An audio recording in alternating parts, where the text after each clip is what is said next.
The autism as a fruit salad model is a 3D dynamic model of autism. It's not a static, linear, two-dimensional model. The static, linear, two-dimensional model tends to say, here's Asperger's, here's classical autism, here's high functioning, here's low functioning, here's mild, here's severe, here's the DSM checklist for autism, here's the main approaches for the autism. So a very very off-the-shelf type of response to a 2D linear model. The fruit salad model is a three-dimensional model. It's dynamic and layered. So if you imagine a bowl of fruit salad, in there will be a range of fruit. And in the autism fruit salad, you might have information processing disorders of various kinds. And each of those kinds will have their own approaches. And if you use the wrong approach, the wrong mix, you're going to presume that person is low functioning, and perhaps they're not at all. If you understood the underlying cause of their particular information processing issues, you can refine the approach that you bring in and have quicker success, a lot more success, and a much easier transition. So you might also have in the fruit salad sensory perceptual disorders, things like agnosias, difficulty with processing the meaning. You might have someone who can't read facial expression, body language, intonation. You might have someone else who's face blind, someone else who's meaning deaf, someone else who can't process their visuals as a whole, everything's fragmented. So that kind of thing is a sensory perceptual disorder. Communication disorders, and there'll be a range of them in there: aphasias, verbal dyspraxia, semantic pragmatic language disorder, selective mutism. So there's a whole range that can be in there that are not all one size fits all, and each of the approaches is going to be different depending on which communication disorder and what's going on in the fruit salad. Personality. When any human being is under significant chronic stress, their personality traits become exacerbated. If that happens on a chronic level, the person functions as though they have a personality disorder. So all of us have 4 to 6 main personality traits, and if we're under chronic stress because of a range of our fruit salad, our personality trait can go into the personality disorder presentation, and then because we're diagnosed with autism, it gets called the autism. You know, when I first came into this field, there was very little information on Asperger's, and there was a lot of people in the world who felt very much alone, who felt very misunderstood, and who felt that they didn't understand themselves completely. And it was by discovering and researching and addressing with the traits and characteristics of autism and Asperger's that people began to find themselves and to find their place in the world. There was a dearth of information, and I think that since then there's been a lot that's been uncovered, there's been a lot that's been said. One of the things, though, that I've noticed in the 6 or 7 years that I've been doing this is it's really great to write a book about Asperger's for a few reasons. One is you want the person on the spectrum to feel normalized. You know, we are normal within our community. We want the people around us to understand us better. But then we also want to manage the unpleasant traits, the things that make us unhappy, the stomach issues, the selective mutism, the feeling very uncomfortable when we experience sensory overload, feeling very frightened when certain things take us out of our comfort zone, cognitive issues or things like that. So the other purpose of writing my books was to help people manage those traits. But are there any aspects about being Aspie that you don't like? I would wager a bet that there are. And the reason I say that is because when I wrote all of my books, I interviewed dozens, at this point, hundreds of people. Over the course of the years, I've befriended hundreds of people on the spectrum, and hundreds of people have written to me and sent me very, very long messages about their lives. Happy people tend to not write messages like that. It's the unhappy people that do. So I heard a lot of stories of struggle, a lot of stories of pain and loneliness, a lot of stories of physical discomfort. So one can't say that to be on the autism spectrum is wonderful. there are wonderful things about it. We have wonderful traits. We tend to be very focused at things we love to do. We tend to be very, everyone is a friend until proven otherwise. So we're very egalitarian that way. We are very compassionate people. Sometimes we don't always show it, as is the case in my recent incident. We have many, many good traits. We think outside the box. We're the inventors. We're the pioneers of things. Well, I'm now thinking outside the box, and I'm thinking, what does it mean to be human? We get this one life, and on this path we'll identify ourselves as mothers, fathers, grandmothers, brothers, sisters, uncles, cousins, whatever jobs we're doing, and that may change dramatically from one decade to the next, or in my case, 1 minute to the next. So along the way, we're going to wear many hats. None of those things are really intrinsically permanent. None of those things. Even if you're incredibly musical, if you live long enough, anything about yourself is going to ebb and flow. So to be autistic is you're still on a river, you're still on a life's journey. I think some people have come into, I think initially there were a lot of books that were anti-autism and even anti-Asperger's in a way, much more negative. Whether they were well-intentioned or not, I'm not judging, but the feeling, the overall gestalt in the field was a bit more negative.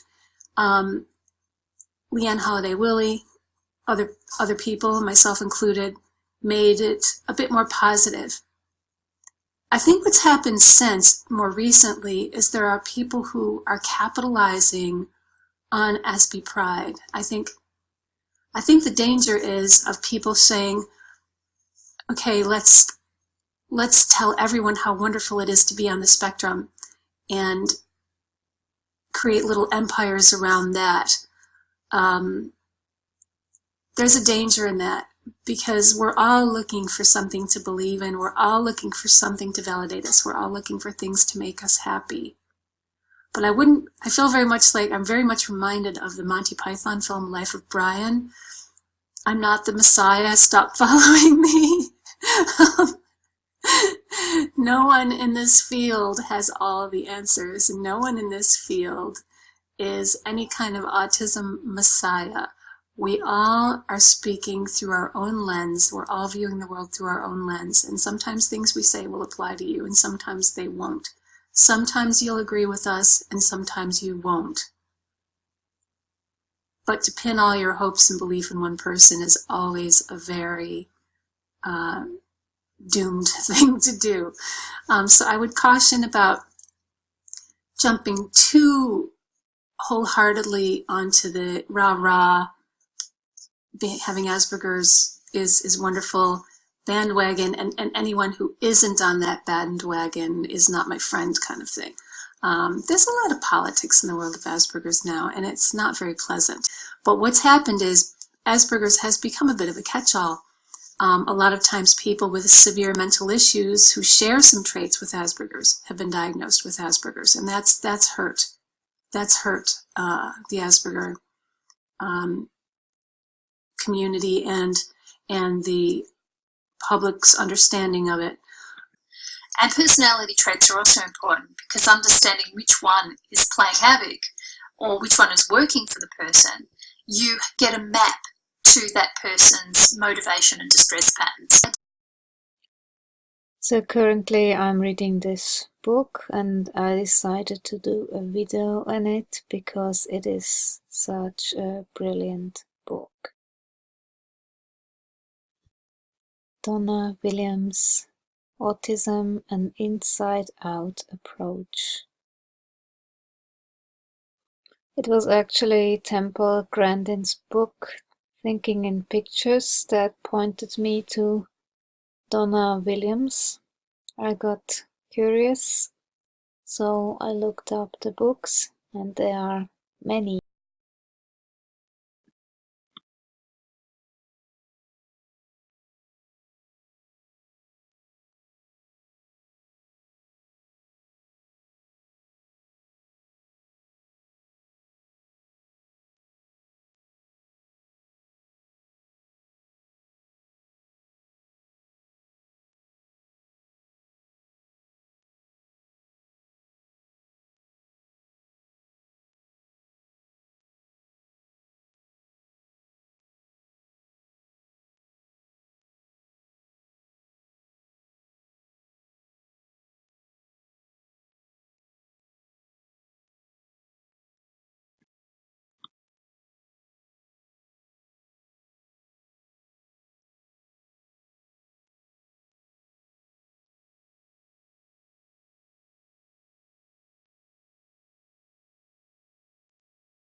So I'm just diving into those books.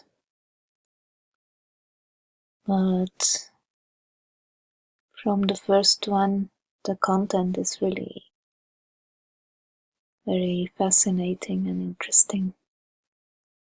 It gives you yet another perspective on autism.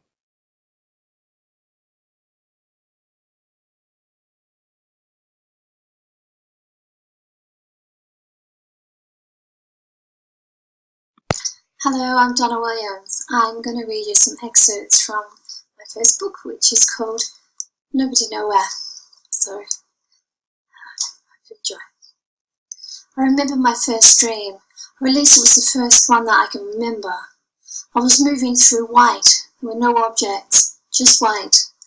And there were these bright spots of fluffy colour surrounding me everywhere. And I passed through them, and they passed through me.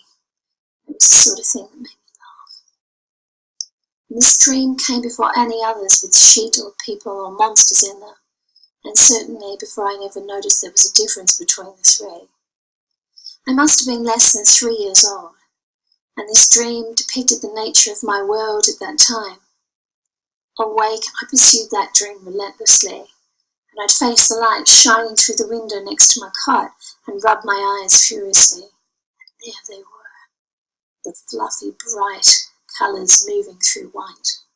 Stop that, came the intrusive garble, and I continued merrily. I discovered the air was full of spots, and if you looked into the nothingness, there were spots. People would walk by, obstructing my magical view of the nothingness. And I'd get past them, and they'd garble. My attention would be firmly set on my desire to lose myself in the spots, and I'd ignore the garble, looking straight through this obstruction, with a calm expression that was soothed by being lost in the spots. Slap. I find it extremely comforting to listen to Donna Williams' voice, although I have to look away to not be distracted by her body language, otherwise I will just observe her body language and no longer listen to what she says. I'm going to read some excerpts from the book called Light Colour to the Blind, which is the third book in the autobiographical series. The first one is Nobody Nowhere, the second one is Somebody Somewhere, the third one is Light Colour to the Blind, the fourth one is Everyday Heaven. Meg handed me a few more pairs of the tinted lenses to try over the set that had helped. Just as suddenly as the right combination of overlays had made all the difference to the printed page, now the right combination of lenses changed everything totally. I looked through the window at the garden outside, but instead of looking from tree to tree and shrub to shrub, I saw one whole picture all at once. One whole garden. But more than this, I saw the view that was through the window no longer looked just like a picture. It looked like a place, not just theoretically, but visually. It looked as if I could walk straight out there, not with the things, but among the things. What I had to learn in theory, I could now see in perception. I'd learned that the world had variable depth, and that you could experience this through moving through it, but I'd never actually consistently or properly seen that variation. Now I merely had to look at something to know it as it was. I was smiling and crying and shaking. I see whole pictures, I said out loud. I see a whole world. Still holding these tinted lenses over my eyes, I looked at Ian. Your face, I stuttered. It's joined together. And the face that I had mapped out bit by bit to form a constructed mental impression was now perceived for the first time as a whole. And here lay the path to trust. In a perceptual, face-blind world where my body sense, my auditory comprehension, my personality and my sense of surroundings were fragmented, Finally, I could do more than just struggle to imagine what an unfragmented whole really was. If only on one channel, the visual channel, I no longer had to imagine, I could experience. Just a moment, said Meg. I want you to read that overhead chart for me with your prescription glasses. I took off the lenses and looked at the chart. It was a simple optician's chart. As I read the letters, my prescription lenses made everything closer, but they did nothing to take away the distortion and the fragmentation. At Meg's request, I read the chart again, this time without either my glasses or the combination of tinted lenses. The distortions caused by the bouncing of light on the chart and reverberating shadow of print made the letters vibrate. Now try the chart again, just through the tinted lenses, said Meg. I held them up to my eyes. I read the chart flawlessly, and I couldn't understand why. Next, I held these over my glasses, reading the chart through both of them at once. Not as good as before, I stumbled, surprised it had been harder to read with my prescription lenses than without them, using just these tinted lenses. I thought so, said Meg. You never did need those prescription glasses. Thank you. You can look up her YouTube channel, and it has really, really interesting content about autism. I'll put the link in the description. A bit about low-cost and no-cost strategies for communication disorders. My background is I've been an autism consultant since 1996, and I've worked with over 1,000 families of kids with autism in that time. I am also a qualified teacher, and my own background is I was diagnosed as a psychotic child at the age of 2 in 1965, and later with language processing disorder, and my autism diagnosis was confirmed in my 20s, by which time we didn't just describe psychotic children as autistic, we just called them autistic. I gained functional speech in late childhood, and my own communication challenges were not one particular challenge, they were a collection of challenges that came together. One of the main issues that I had was I was meaning deaf. So I had verbal agnosia, the inability to put meaning to incoming language. And what that meant was that when people talked in long, winding strings, I couldn't break this down into the one word, one meaning system. So one of the strategies that was used to help me to come to be able to understand language was people talking much more slowly, in bullet points, in telegraphic speech, and using a lot of gesture so that I could see what they were talking about, using representational objects to juggle different concepts in relation to each other. Because I was unable to do that inside my head, I had to externally mentalize. I had to do it all outside of my head. And so if you wanted to say to me, Donna, come on, we're going to the shops, you would say, Donna, us, shops, going, now, come on. So it's much more bullet point, it's much more telegraphic. You might say, Donna, I want you to put your shoes on, and then we're going down the street. So you would say, Donna, the shoes, yours, where? So then I'd go and get the shoes. Maybe you would say, okay, shoes on, feet, now. And then, okay, number 1, shoes. Number 2, going out down the street, so that I've got a sense of the sequence. So, we can spend a lot of time trying to speed people's processing up by doing all kinds of things to their bodies, but actually we can also speed up their processing by making things much easier for people to process quickly. Another interesting thing with language processing disorder is that if you cut down on a lot of the background noises, fans or machine noises in the background, it's much easier to process speech for a lot of people. Another one is I was quite meaning blind, so I saw my world in bits. I couldn't see a face as a whole, so I saw, the eyelashes, lost the eyes, got the nostrils, lost the nose, got the face, lost the body, got the person, lost the room. And because of this, it was very hard for me to understand what people were talking about.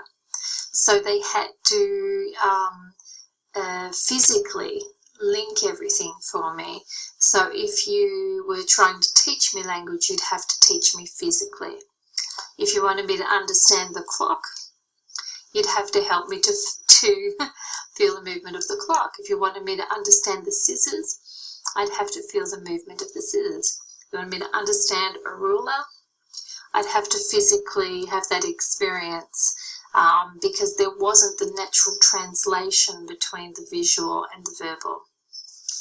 Now, as I came to I was echolalic, which is very common for children with language processing disorder, and this meant I spoke in pattern and theme and feel. So instead of saying, oh, I see, that's the vitamins, they're good for me, I did a TV advert, Palmolive, mild, more than mild, mild on your hands as you do dishes, you're soaking in it, dishwashing liquid, it's Palmolive. And if you listen to the advert, what the theme is, there's a general feeling of reassurance, and her friend is sort of saying, don't worry, this will be good for you. So I used this statement to mean that theme, and people with echolalia commonly will do that. They'll take a certain phrase, a certain song or advertising, a piece of advertising, and they'll use it as a very set type of meaning. If you want them to use conventional speech, instead of cancelling out their existing language, what you do is you learn the dictionary, you map out the dictionary of what those phrases mean in their world, and then you link it to the other words. The same can be done with what's called idiosyncratic speech. So I had the word for cat was whoosh, whoosh, whoosh, whoosh, which was also my word for hair, whoosh, and velvet, whoosh. But of course, if you said the word cat, it sounded very arbitrary, it didn't mean anything. But you could, and I also had brook, brook meant cat, because as these legs would come past, they go brook, brook, and if you pat it, it goes whoosh, whoosh. So I had whoosh and brook, but no word cat. If you could teach me, picture, cat, and the word cat, and then I would see a real cat, and it would be brook, whoosh. So how my father bridged these was he would say, it's a Bruckenstein fush cat, fush cat. Bruckenstein cat, fush cat. And so I kept hearing this cat as if it was a suffix on the end of my own idiosyncratic speech. And so this got me patterned and used to understanding this word in a real life context. And then eventually I accepted it as interchangeable with my own idiosyncratic speech. I developed selective mutism, where I found myself unable to speak loudly enough or clearly enough for anyone else to hear.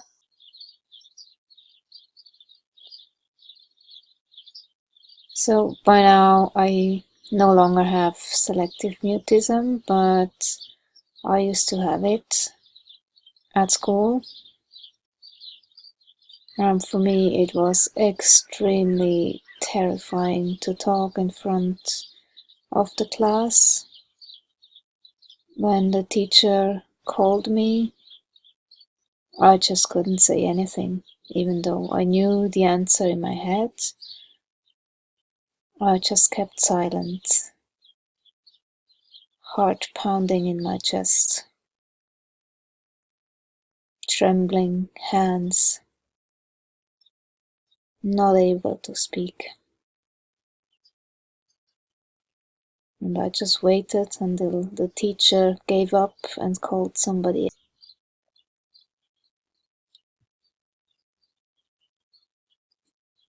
And my dad always told me, you have to talk louder. And I just couldn't. So my voice was barely there. I also was very shy at the time, so this added. And for me it was terrifying to hear my own voice. And this never helps. And you're shy on top of that. It's the same like somebody telling you calm down when you are in a meltdown. Yeah, and you think the words in your head, or maybe see it in a movie if you're a visual thinker, and you have difficulty to add words to the movie playing in your head. I still have that at times. I just see the image, but I need some time to find the proper word that fits this image. So it's always the image first and then the word. And we often see people with autism who have oral dyspraxia, very poor pronunciation. But if you are extremely socially anxious and quite naturally solitary, you will keep your speech to yourself and you'll mutter it rather than speak it clearly. So I found this old tape where I'm talking in some language, whatever language that is, or making sounds.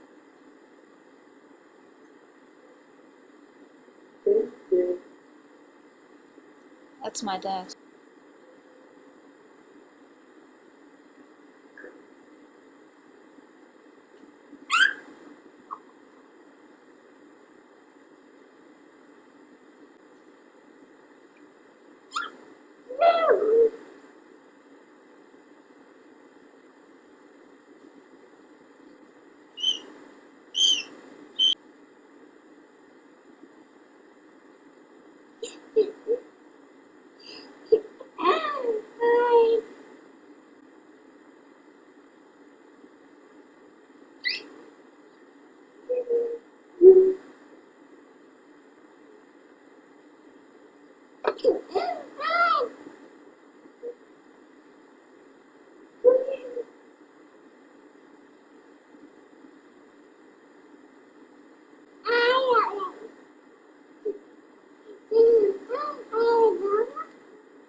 According to my dad, I didn't speak until I was 3.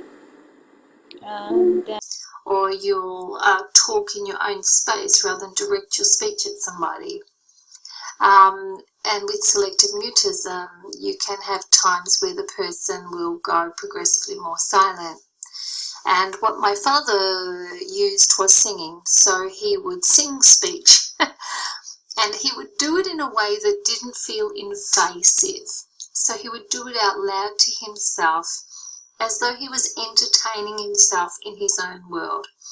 And this is what I call an indirectly confrontational approach. If you think about the approach with a cat, it's play hard to get, small doses, leave them wanting, and then they will chase you.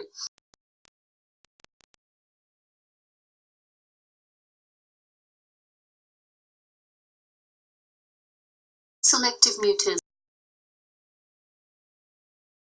or with involuntary utterances that come out predominantly in situations of social anxiety or overstimulation, the more that you use an indirectly confrontational approach, the more that this person gets a grip on their communication.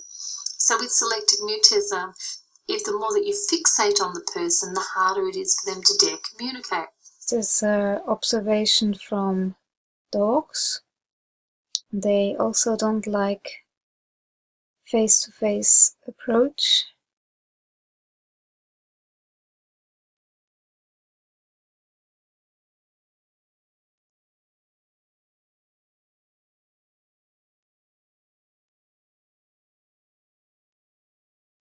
And I think for autistics this is the same way. When I walk on the street and I see somebody coming towards me on the same side of the street, I even have changed to the other side just to not have to meet this person face to face. It's a stranger. It feels uncomfortable. If I can avoid it, then I change the street. Else, like again, they look pretty normal, avid readers, mad readers of just books and books and books and books. Often solo pursuits, parallel play, colouring alongside somebody, not necessarily joining in with different sorts of games. Reading alongside each other or doing crafts alongside each other. That to me is comfortable socializing. You don't have to talk, but still you're spending time with somebody you feel comfortable with. There is no pressure. You don't look into each other's eyes. You just enjoy each other's presence, and that's very non-invasive.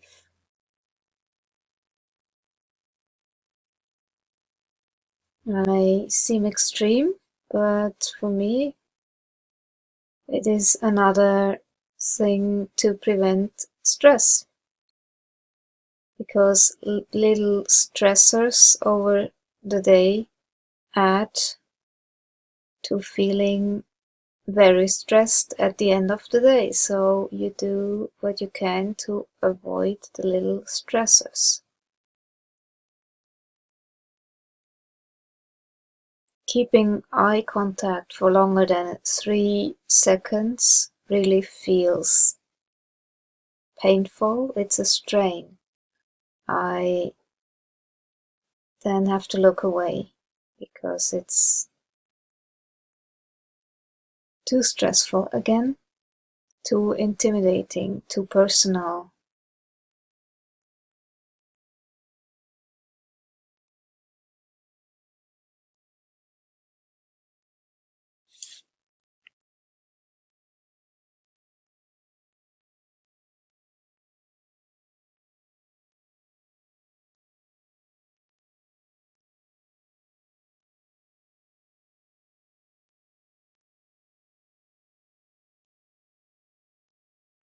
So maybe being shy in the wild is an advantage.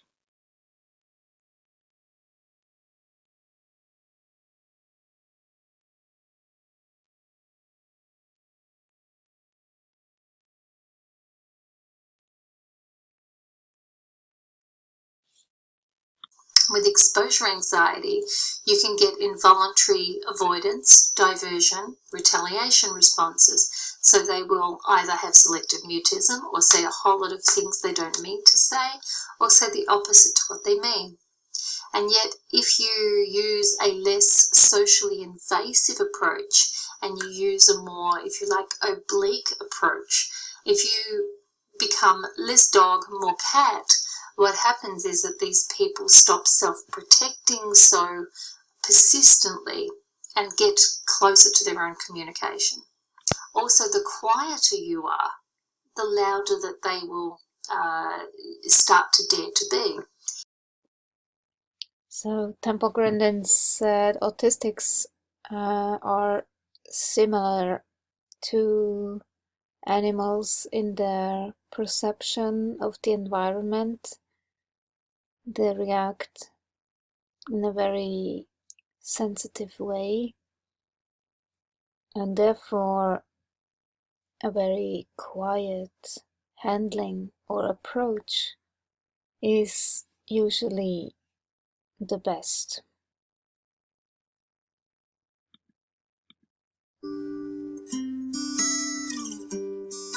Humane handling practices are important because they're the right thing to do. Another reason why calm, low-stress cattle handling is important is it improves the productivity for cattle. Better. In the Temple Grandin about the importance of cattle handling. Basic concepts I wanted to teach today is understanding the flight zone. In this facility, we have a solid side on our outer radius of the curve and an open inner radius. And when you have that, you've got to respect the flight zone. Because if you get too close to those cattle, they're going to start jumping around. One of the things you demonstrated today is if the people move back, then the cattle remain calm, and you only enter that area to move your animal. And that's very important also for autistics. Low stress handling, low stress approach. So I don't have it that extreme, but it's still impossible for me to listen and look into somebody's eyes, for example. I can either make eye contact or I can look away and listen to the content, but not both at the same time.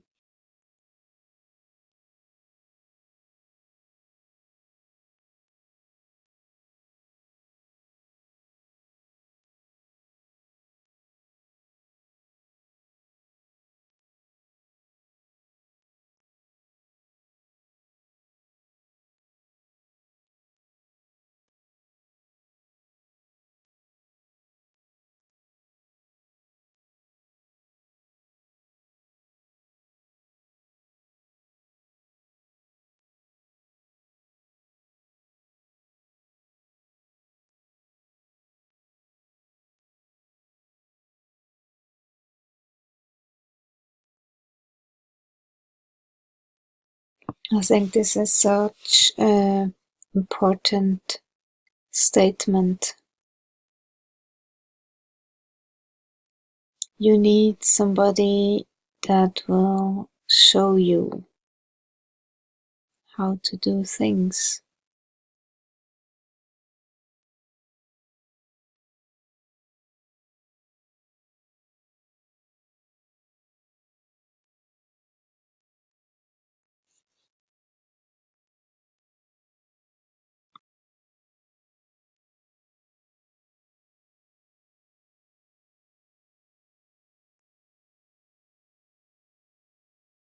The world seems so confusing at times, and especially if you are a visual thinker.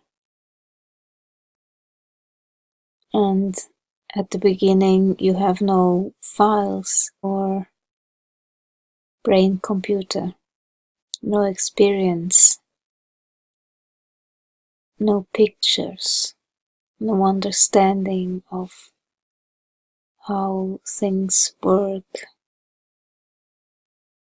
or how you are supposed to interact. That's really like putting together a jigsaw.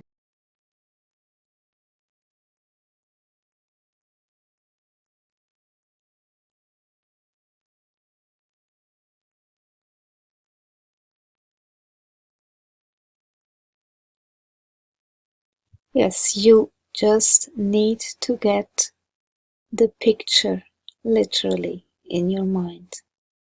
When you have that, you have understood how it works. It needs to click by getting that picture. I have found this to be true. You make experiences, you make mistakes, you learn from mistakes.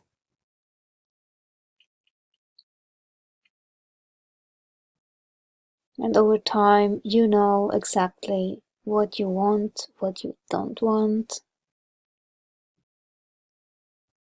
And that's like weeding out the bad stuff that doesn't belong in your life.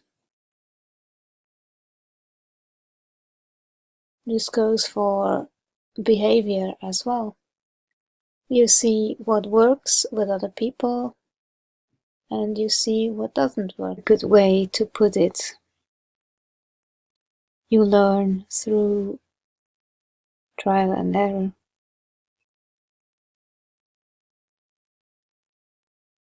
From experiences, some that were good, some were not so good, some worked out, some didn't work out.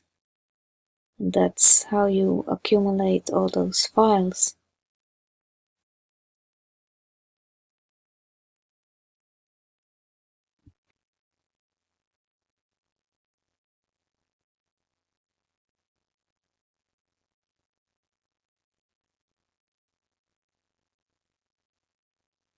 Some say it's vaccines, some say it's trauma, some say it's autoimmune.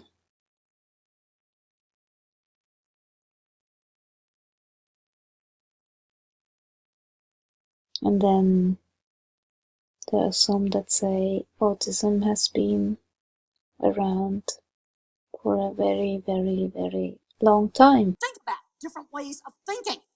In my work with animals, you got to get away from language, totally get away from language to understand it. Animals' world is sensory-based. It's not word-based.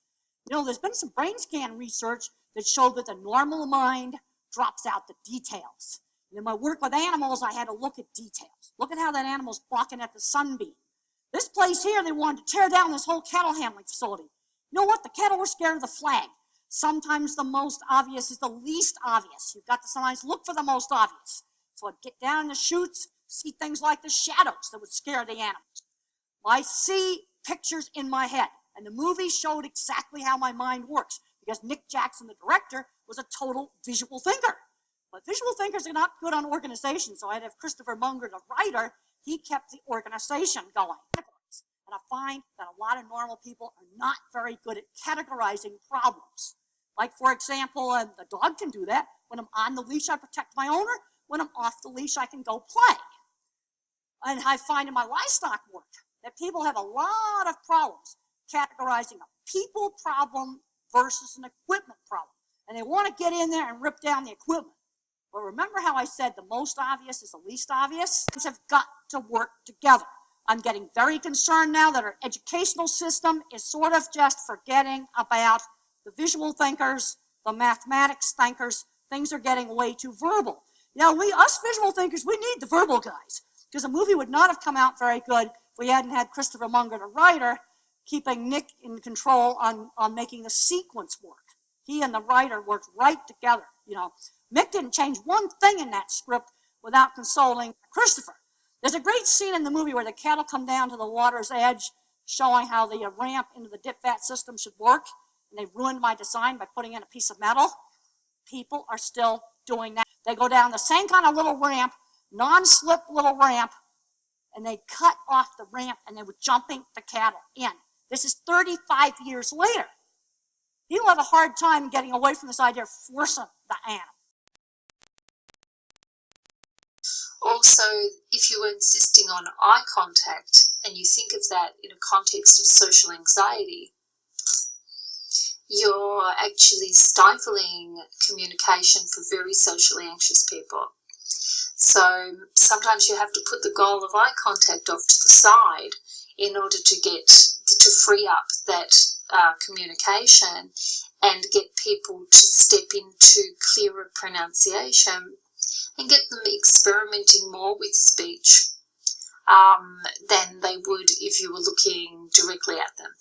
This is also especially important when you're talking about people who can't see you as a whole, because the more that you get them to look at you, the more that they may feel quite seasick with all the bits of you that are coming at them.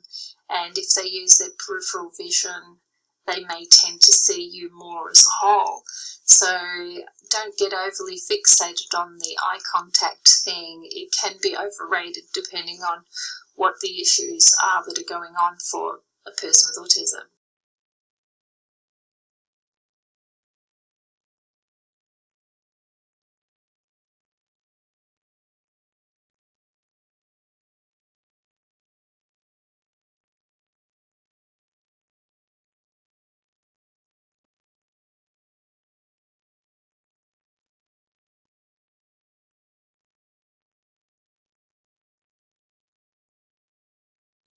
Probably people will keep arguing about it. So, I was born in 1963, in October 1963, and when I was 2.5 years old, I was put into a 3-day hospital assessment in a private hospital called St Elmo's in Moreland, and they observed me, and the result of that was that I was diagnosed as a psychotic child. And so I was 2 years old, and I was apparently psychotic. And this was in the days when autism was referred to as infantile psychosis. So essentially they'd said that in the era when autism was known to be 4 in 10,000 children, that I was deemed one of those children. In those days, it was thought that that people were made autistic by refrigerator mothers who were attachment disordered themselves, or something was wrong and they couldn't connect with their child. There's a lot of reasons why I was a person with autism. Some of those reasons are genetic. I have immune issues that are probably genetic. A collagen disorder that's genetic and affects brain connectivity and immune regulation.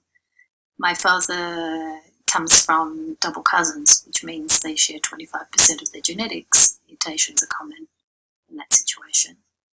I was born to an alcoholic, and 80% of children with fetal alcohol spectrum disorder are today diagnosed on the autism spectrum. I was a person who had oxygen deprivation, which was caused by abuse, suffocation in particular, repeatedly, which occurs in people who have carers who have Munchausen syndrome by proxy. And I was subjected to this between the age of 2 and 4 years old, at least, if not before. And I didn't fully understand that this had caused damage to my autonomic nervous system, and particularly my respiratory drive, until it fully failed when I was in my late 40s, and I now require ventilation when I fall asleep because my brain doesn't keep me breathing. And that's how we understood it. But certainly growing up without having a good natural ventilation drive is not going to be good for oxygen to your brain. So you're not going to process information the way that other people do. And that's probably going to present a bit autistically. In other words, there's a whole lot of things that can present autistically that can derail development. And one of those things that can add to the mix for some people is if there's been significant trauma, neglect, or loss.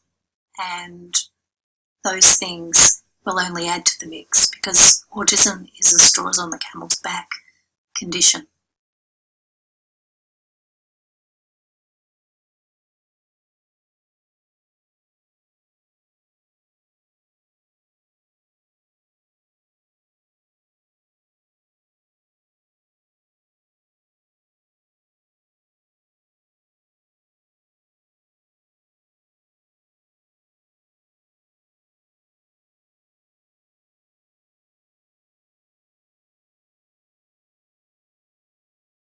So whatever adds to those straws in the camel's back is going to take somebody's autism and essentially exploit it, make it more full on than it might otherwise have been.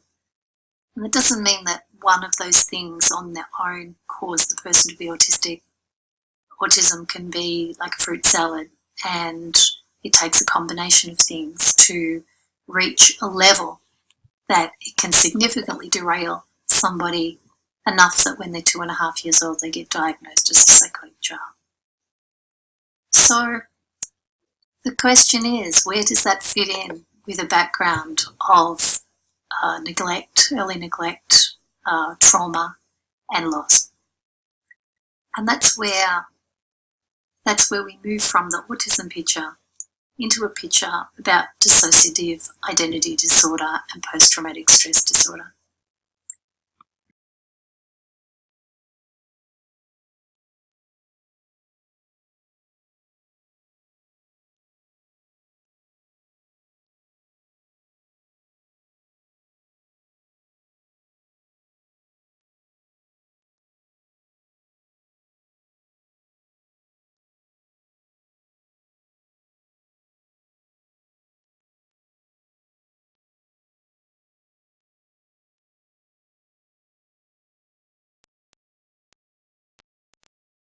The question is, where does that fit in with a background of neglect, early neglect, trauma, and loss?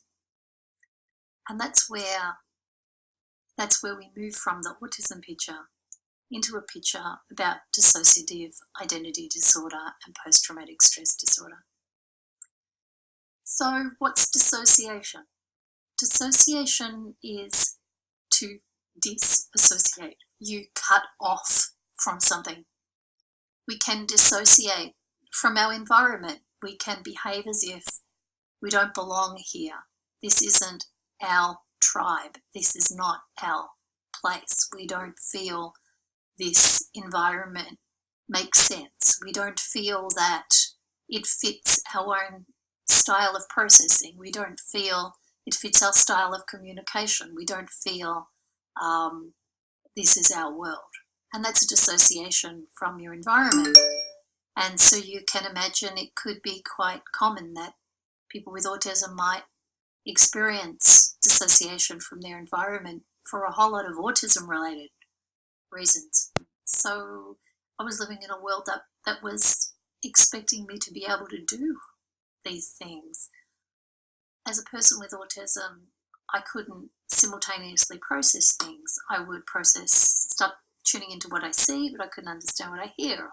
Vice versa, I'd tune into my body and lose the processing of what I see and hear. I would start to express sounds and things, but I couldn't simultaneously track them. I would get self and I would lose other.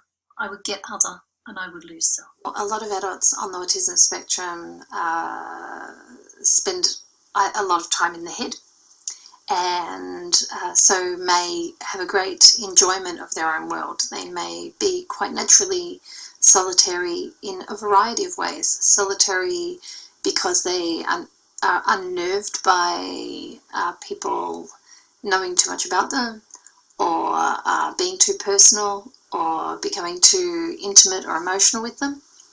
They might be solitary in the sense they just love to go inside their head and replay TV shows and lists, or play out characters that they've had from TV, or even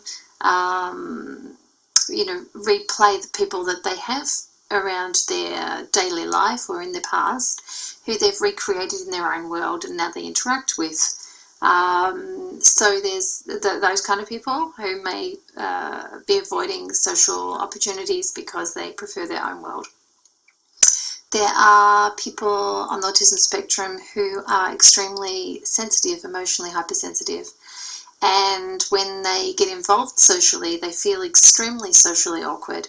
They find it quite excruciating when they feel that they have done something incorrect or awkward or strange, or that things haven't gone brilliantly, or that they might feel slightly rejected, or feel that they would, they failed, and they'll go and bash themselves up with that, and they really, really struggle with the emotional discomfort of that tussling, and it becomes easier progressively to just not go out. Yeah, I used to be that way. Some years ago, I would really beat myself up if I found I had acted in a way that was inappropriate. And that was a very bad place to be, because it could lead to a depression that lasted for days or weeks, just from a small incident. Then I learned that I was an introvert in 2011. That was already making things a bit better. I was not beating myself up for not being so social. And I dared to stay at home by myself, and I realized how much I could recover from that.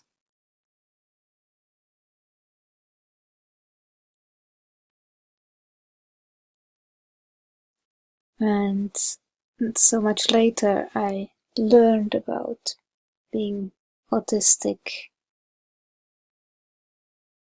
and now I understand my true needs, and it makes it very hard to go outside sometimes. I prefer to stay at home in my own flat and enjoy my own presence, not socializing, because my current job is already taxing on the system. It's too noisy, too many people, too much going on, and I absolutely need that downtime all by myself.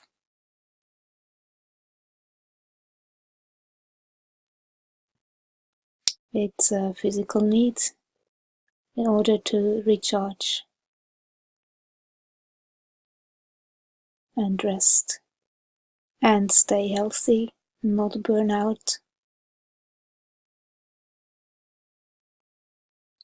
If I'm actually too much in social interaction with people, if I cannot get away, I start feeling heavy and depressed and tired and brain fogged, and everything becomes slow, and I have problems to get the words out. It feels like a potato in my mouth all of a sudden, if I cannot get away. I consider myself really high functioning, whatever that means, but I still need that downtime, the solitude, the silence, being by myself.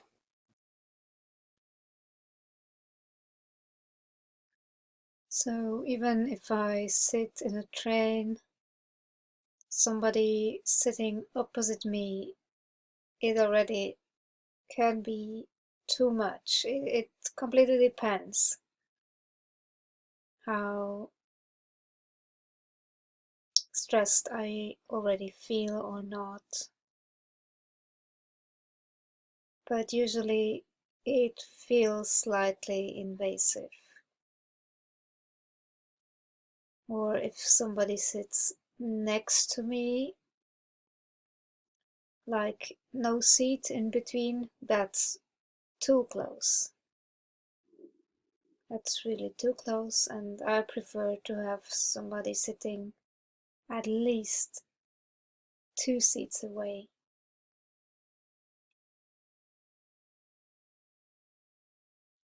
Better 3, that's more comfortable. But then there are noises that people make, and that can be many seats away, and I still hear them, like swallowing, chewing, coughing, breathing, whatever. Or kids screaming in those high-pitched voices. Then I change the train. I cannot stand it. It's too painful for listening to it.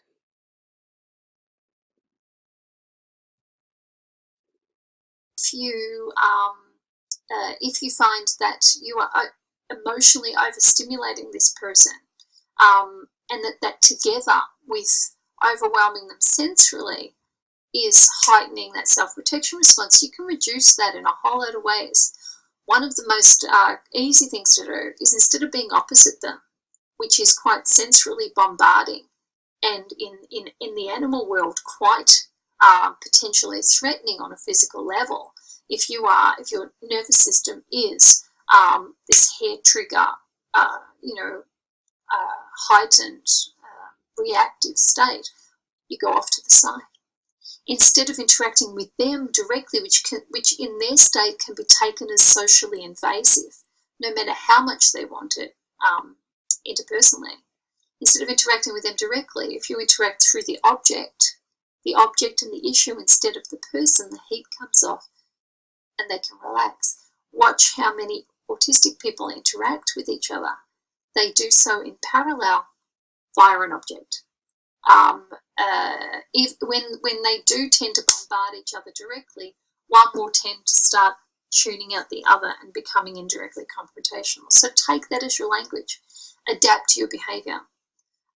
Keep things small doses. If you always push the interaction to the point that the person went into avoidance, diversion, retaliation, you reinforce the lesson that the world will always overdose them. The world will always force feed them with interaction. You want to turn that around. You want to so leave them with the constant experience that they had been left wanting more, that sets up a competition with their identification with their self-protection mechanisms. How could that stuff be protecting them when the world was not overwhelming? How could that stuff be protecting them when they had been left to do the chasing, when they had been left wanting more? And then they're lonely, often, extremely depressed, feeling quite trapped with that extreme emotional hypersensitivity. So there's those types of people who will really struggle, perhaps, with social activities. There are people who will struggle with social activity because of a lack of communication. And this can be verbal communication. They may not have functional verbal communication. They may be selectively mute. They may have speech aphasia. They may have very poor articulation with oral dyspraxia. They may have echolalia. They may have had receptive language processing disorders, or have expressive aphasia. So they may burble all the time in language that isn't easily comprehensible to other people, but may have meaning to them. They may simply be walking around, among others, with internal chatter that's burbling out, or distracted by internal self-chatter. They may be people who go selectively mute, whose throat constricts and they can't get the words, or who simply freezes with social anxiety and can't think, or has a stammer, such a stammer that they can't get off the mark, and they've become selectively mute as part of that. But nevertheless, lack of verbal communication is a very big one for why people avoid social activities, because a lot of activity revolves around verbal communication. There are people who have extreme sensory perceptual disorders who will avoid social activities because there's long strings of language that they can't process or keep up with, or because the lights are too bright and it makes everything quite fragmented. Or it might be they avoid it because they can't stand the smells of being surrounded by the smells of people, or they become quite phobic with the physical proximity, particularly if they see their world in bits. The closer things are, the more in bits they feel, and the more it feels it's impinging. They may find voices too loud, and so find it very difficult, especially as their brain holds on to all the chatter, unable to process it, but their head gets clogged with everybody's blah, and the sound appears to go up, so it makes everybody sound like they're all shouting, or that it can get quite like a cacophony as this noise sort of tumbles over itself when you have a sensory processing disorder.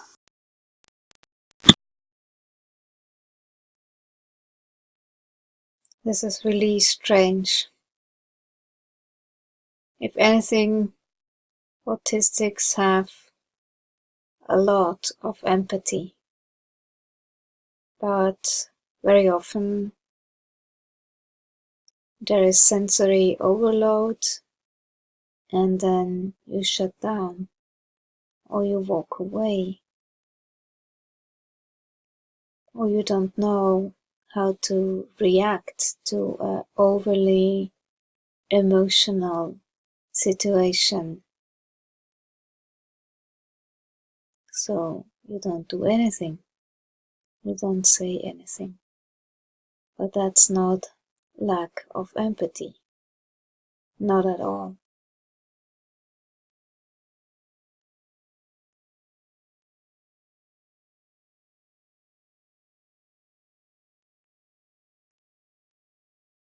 Yes, that was my state for a long time. But I did not even have a name.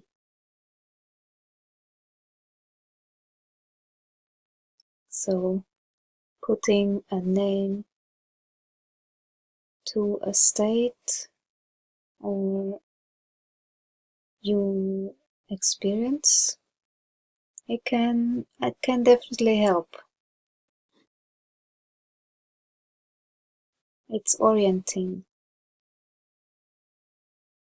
You find your foundation to stand on, and from then on you can start to build your house, brick after brick, and things make sense.